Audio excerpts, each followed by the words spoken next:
巴御前。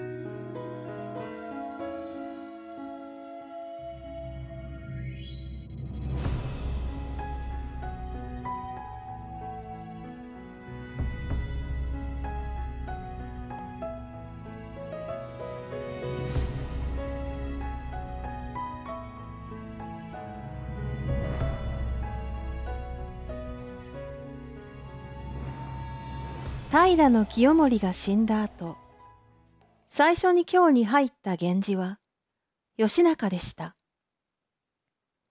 頼朝のいとこ、木曽義仲です。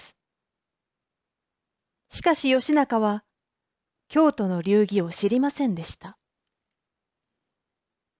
貴族たちは義仲を山猿と馬鹿にして、平家の方がましだったと罵りました。たくさんの侍が義仲のもとを去りました。義仲は西へ逃げた平家の追討にも失敗しました。義仲はとうとう同じ源氏の頼朝に命を狙われることになりました。鎌倉から来た頼朝軍に義仲は負け続けました。戦うたびに義仲の兵は死んだり逃げたりしてますます少なくなりました。琵琶湖の近くまで来たとき、義仲と一緒にいたのは5人だけでした。みんな傷だらけで疲れていました。義仲は、今まで重さを感じたこともなかった鎧が、今はとても重い、とため息をつきました。その5人の中に、義仲の幼なじみ、巴もいました。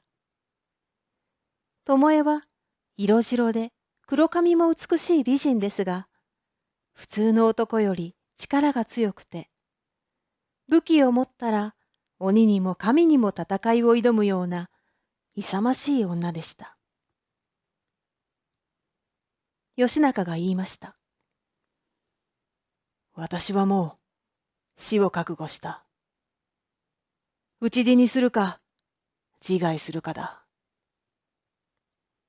巴、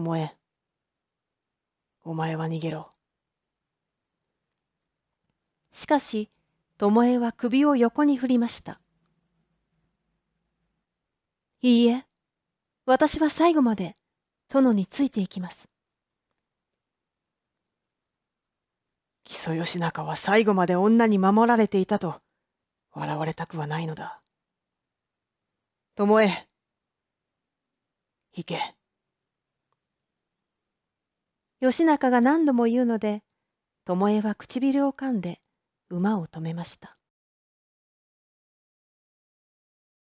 それでは、殿、巴の最後の戦い、見ていてください。